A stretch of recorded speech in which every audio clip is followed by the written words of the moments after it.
Hello beautiful people, see you mates. So today I'll be making this beautiful off-shoulder gown with these beautiful ruffles. This is very beautiful. You can rock it anywhere.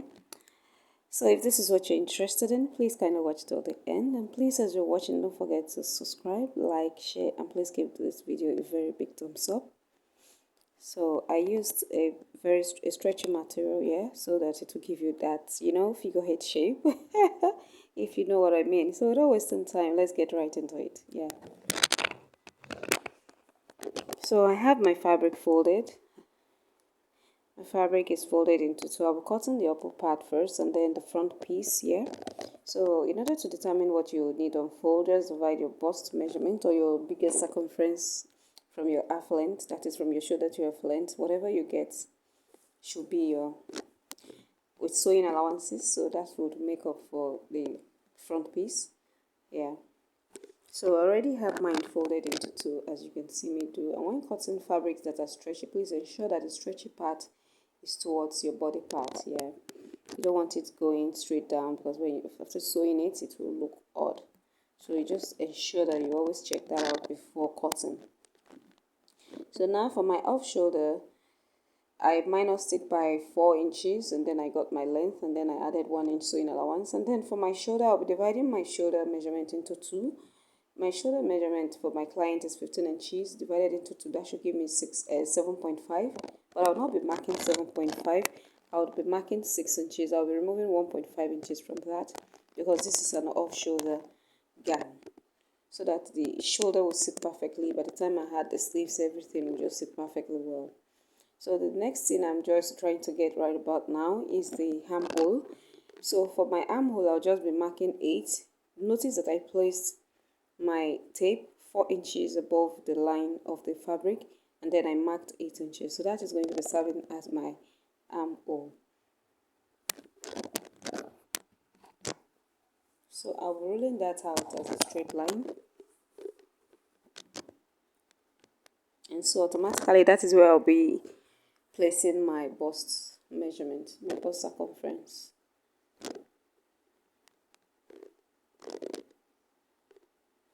And yes, so I'll be dividing my bust into 4. And whatever that is, I'm going to be marking that and then I'll be adding the necessary sewing allowances that I need.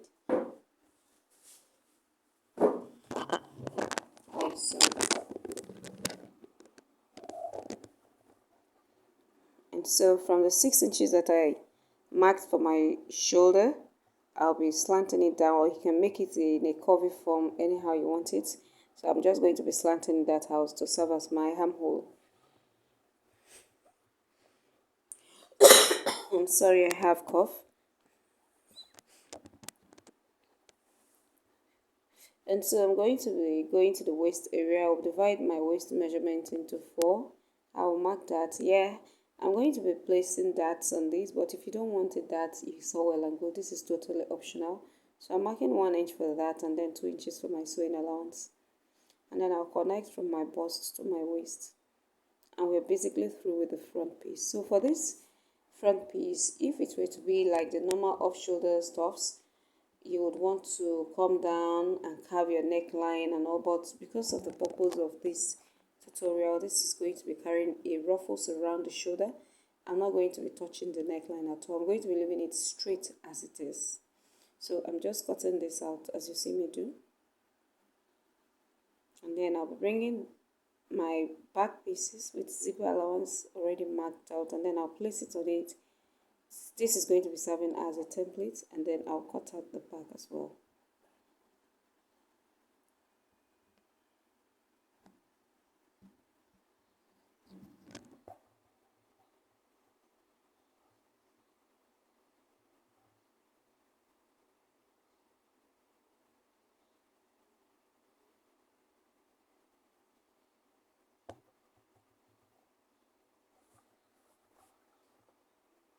So yes, I'll be placing this. As you can see, I've already marked out the sewing allowance to indicate my zipper allowance, and my zipper allowance is 1.5 inches. If you like, you can make use of 1 inch, but I just decided to go for 1.5 inches. So I'm going to be placing it like that on the line that I marked, like so. And then I'm going to be cutting out exactly what I have here. And so basically we are through with the upper part of the gown. Just trying to arrange it so that everything will be even. So I'll just cut it out.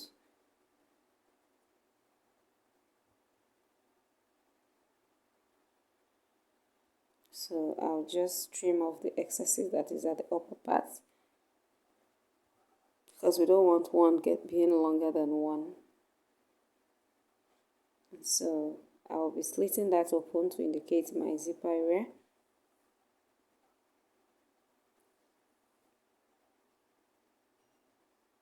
And then I'll notch the zipper area, the line, to indicate that that's where the zip is going to be. And then to avoid bulginess at the back, I'm just going to be slanting like so. I do this in almost all my tutorials, so that's why I didn't bother to measure it, because I'm eyeballing it. I know half an inch, so I'm just cutting it out like so. And then I'll be removing the front piece, and then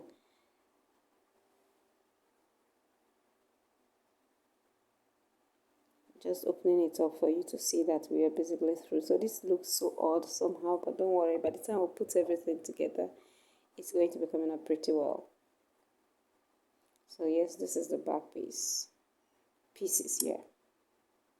So now let's get over to the lower part. So the lower part is just going to be like a skirt. So I already have enough tutorials on how to go about this. Even the last tutorial I made it exactly like this. The only difference was that this is going to be like a pencil-like skirt. The other one was not pencil.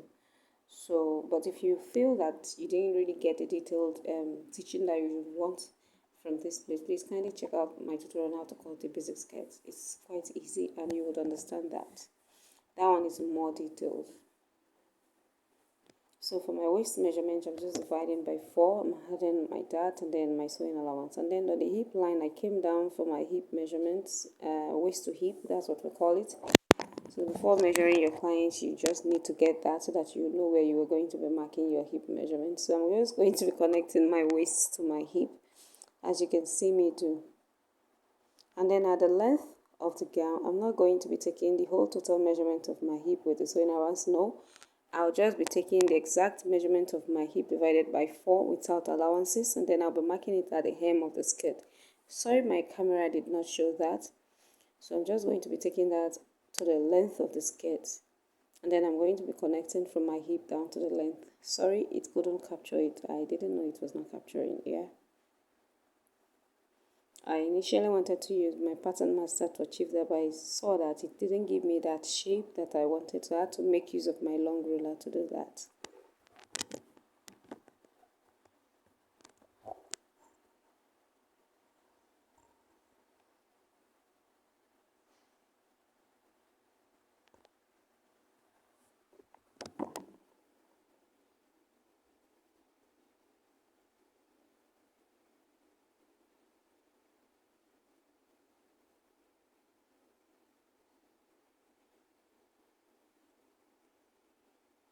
So I just connected that, as you can see. So I'm just going to cut it out. So you can see that it is very, very easy.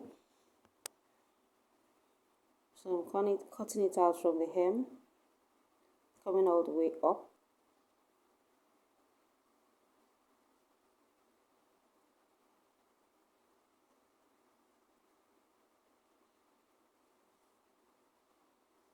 Hope this weather is not as hot as it is in your area. Hey, wow. I know people that are staying in Nigeria would attest to that. This weather is freaking hot. Yeah.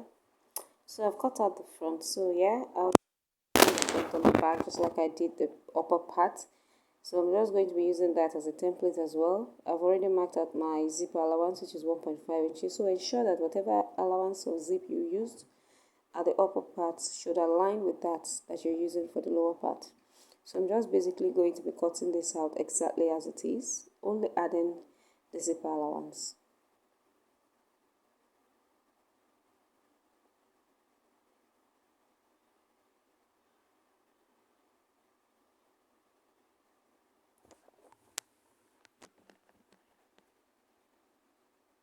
And so I'll just trim that out.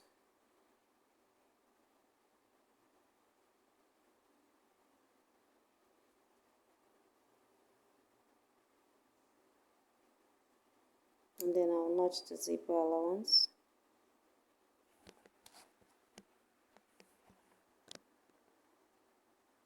And then of course I'm going to be slitting that open so that it will be in two pieces.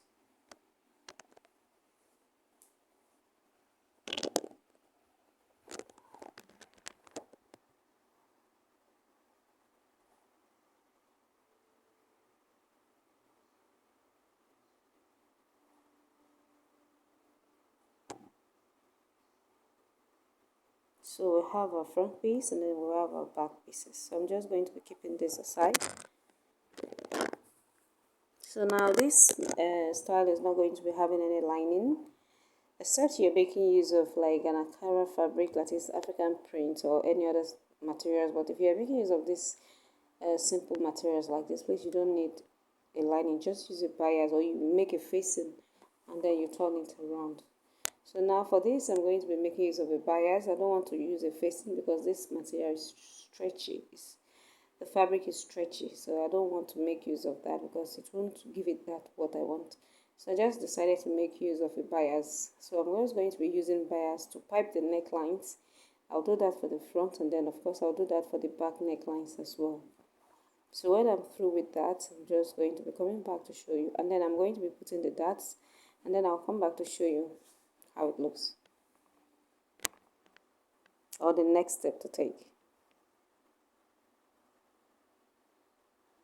So I've gone ahead to do that. You can see I've already imputed my darts and then I've used my bias. Please use a matching bias. I use the black bias, so that's why you're not seeing it. And for the darts, I've not ironed these at all. I've not given it a very good press. If I give it a very good press, all those things will lie flat. But because of this tutorial, I'm just like kind of rushing because the weather is too freaking hot. So that is why I'm just trying to make everything so that I'll be able to finish it on time. But after everything, I'm just going to be giving it a very good press so that everything will be very, very beautiful. And for the lower part, I've gone ahead to impute all my darts. So if you don't know how to put darts in a skirt, and I've told you, please kindly watch out my tutorial on how to cut a basic skirt. It's quite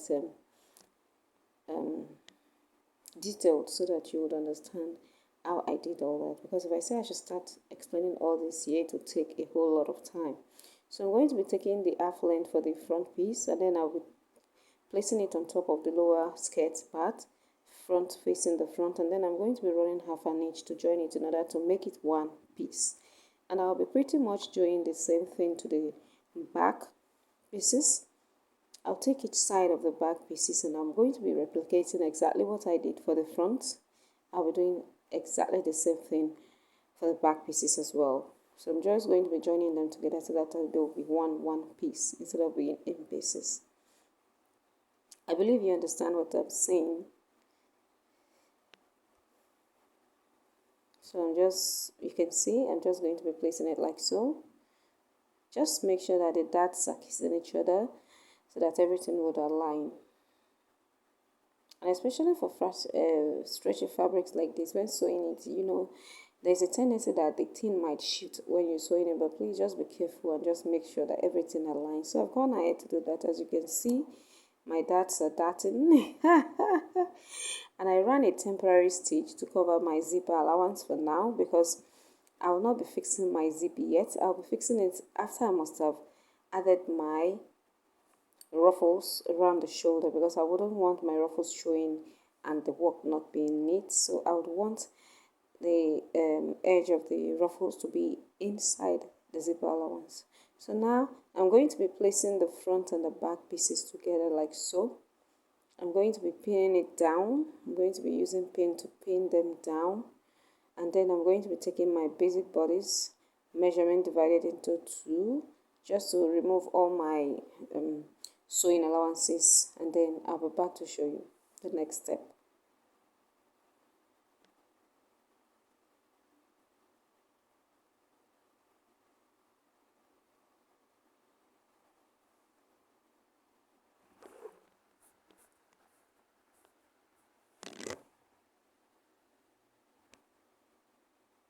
So having done that, this is what I have. I've already closed it up and I've turned it out. So this is the front. So you can see our off shoulder is shouldering. So yes, so this is the front, and then I'm going to be flipping it over for you to see the back, and then this is the back, so you can see. So basically the next thing we're going to be concentrating right about now is on the ruffles that was going to be running across the shoulder.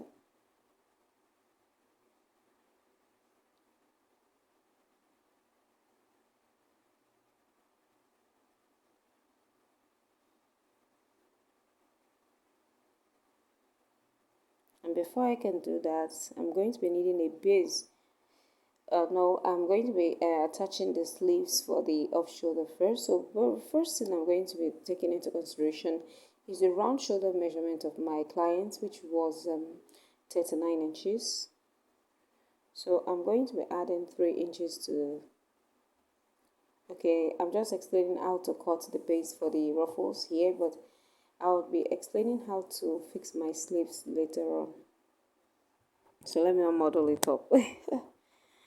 So, but the first thing I'm going to be doing is to fix my sleeves. But I'm going to be using a bias to turn the armhole area to make it neat first before doing that. So let me quickly do that and then I'll be back.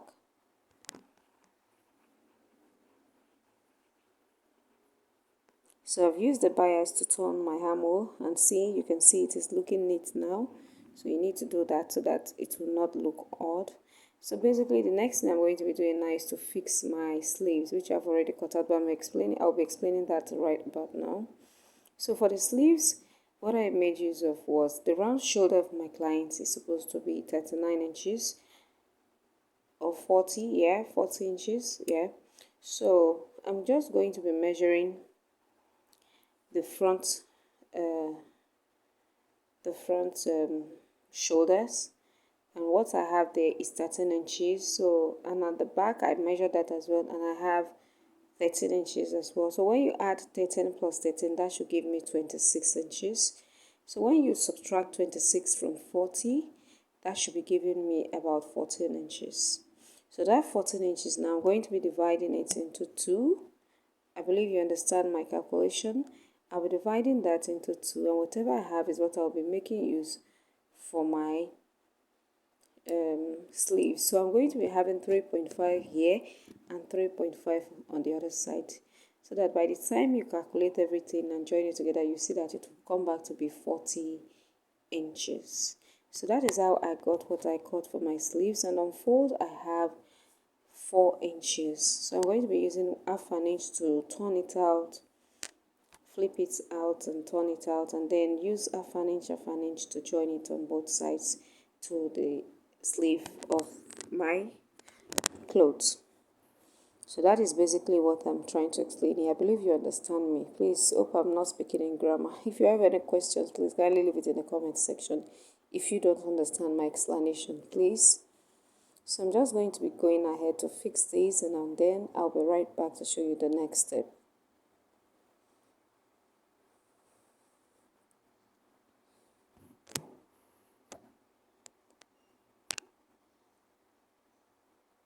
And so I've gone ahead to fix this. As you can see, it's already sitting pretty. So the next thing I'm going to be doing now is to take the round shoulder measurement that I have here with my sleeves, of course, and then we'll be cutting a base for our ruffles.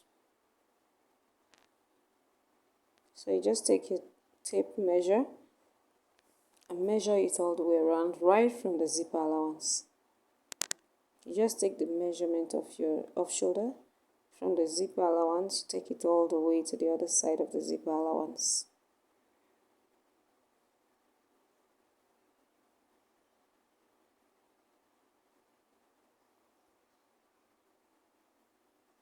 So when I took mine, everything that I had there was like about 43 inches, which was okay.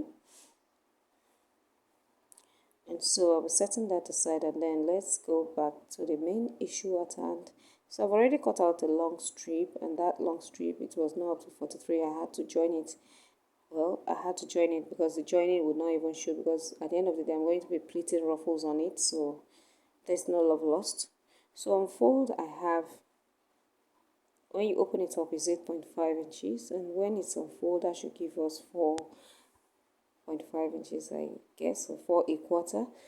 So I'll just be going to the sewing machine, I'll be sewing that so that it will be one piece, and then I'll turn it out before we go ahead and do the next step. So just going to run a stitch across it like so.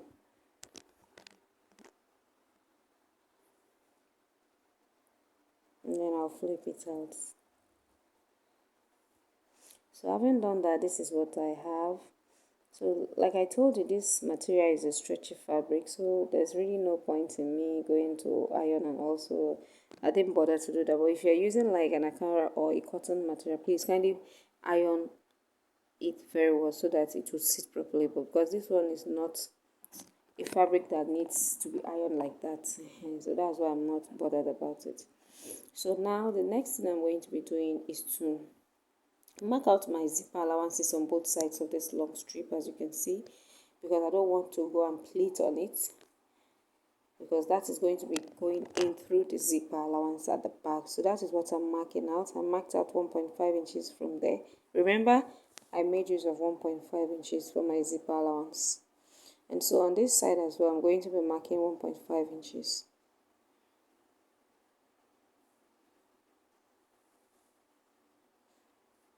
After marking these 1.5 inches on both sides of the strips, the next thing I'm going to be doing now is to mark 1 inch intervals on this line all the way down.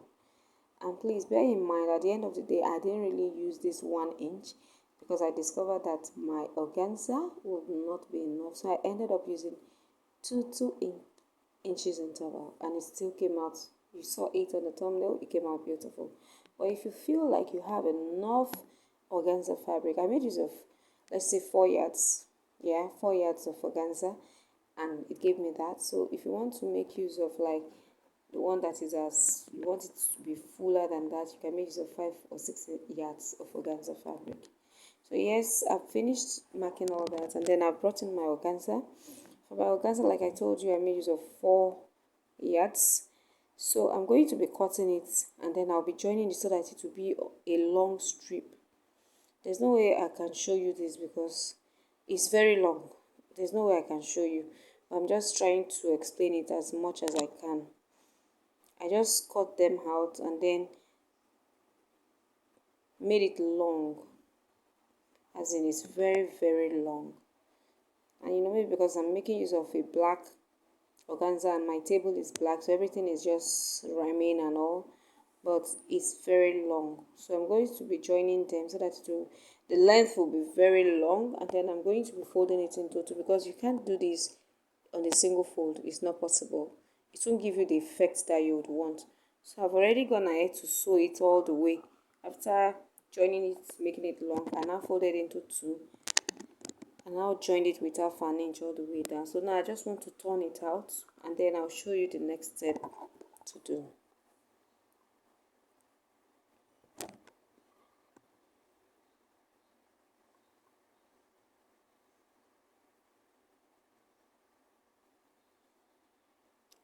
So I've turned it out here, and make sure that the seam, that half inch that you turned it with, should be in the middle like so. Don't put it at the edge of the fabric.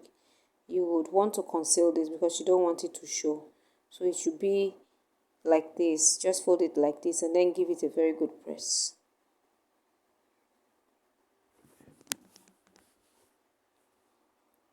You can see that it's very long.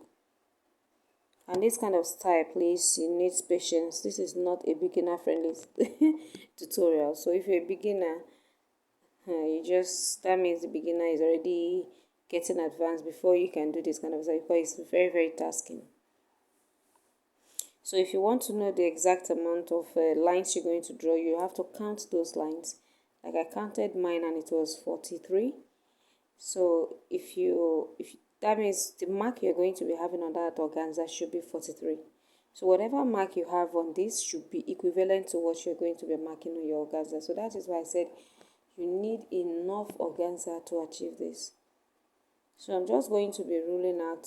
You will see what I'm going to be doing now. Like I told you, it's quite tasking. So I'm just going to be placing my tape. I initially started with 10 inches intervals, but I later on reduced it to 8 inches. So I'm just going to be starting with, from the starting point like so, I'm going to be marking 10 inches first.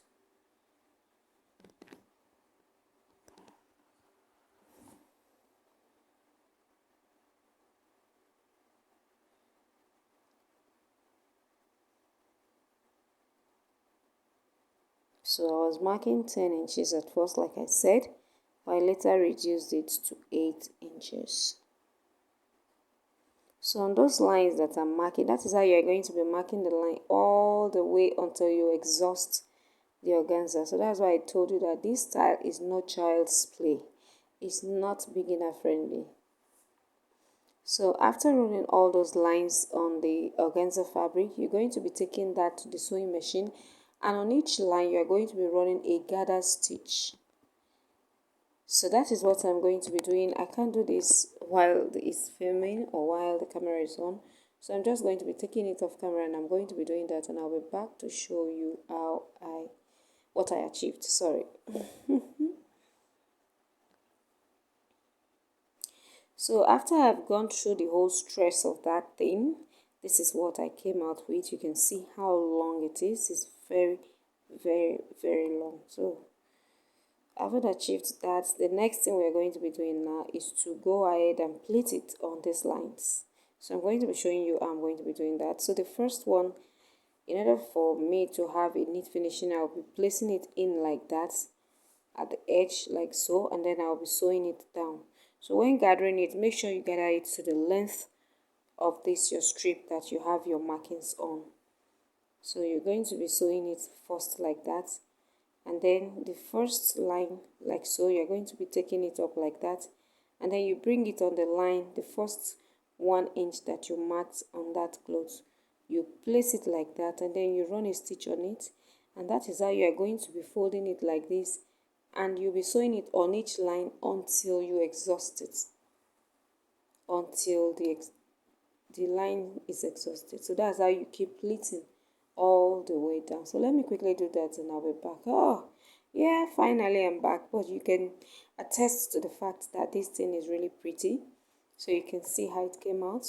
It's very pretty. So this is the other side, and this is the front part. So now I'll be attaching it on my gown so that it would, we're almost through the tutorial. So I'm just going to be placing it on my zipper. Bear in mind that I have my zipper allowance already there, so you see I didn't sew on it. So that's what I'll be placing like that, and then I'm going to be sewing on the neckline. Make sure you sew it from the neckline all the way around to the other zipper allowance. And then in order to avoid the thing flipping from your neck, you just make sure that you take it to your sewing machine and you open in between the ruffles, and then you sew it down on the cloth so that it will not be flipping over after you have worn it. So you can see I've gone ahead to do this, and it's looking very beautiful. So for the back, this is the back. You can see that you won't even know where the zipper allowance is, even though I made use of an invisible zipper, because as at this time I'd gone ahead to fix my zipper. I told you that I was going to fix my zipper after I had attached the ruffles. So you can see everything is looking beautiful. So this is looking lovely, very elegant. So I'm just going to be showing you how it looks on my mannequin, even though you've seen it, Abby. It's looking very beautiful. So I'm going to be giving it a very good press. Of course, not on the ruffles, no. I'm just going to be giving a very good press on the lower part so that all the darts will be sitting in place properly. So I believe you enjoyed watching this tutorial. If you did, please kindly hit this subscribe button, like, share, and please kindly give this video a very big thumbs up. Thank you all, and God bless you all. Yeah, the remaining thing is for me to just go and hem the lower part, and for that lower part I'm just going to be using a bias to turn that. So you can see how beautiful and lovely it came out to be. Thank you all, and it's Genius Signature signing out. See you on my next tutorial. Bye.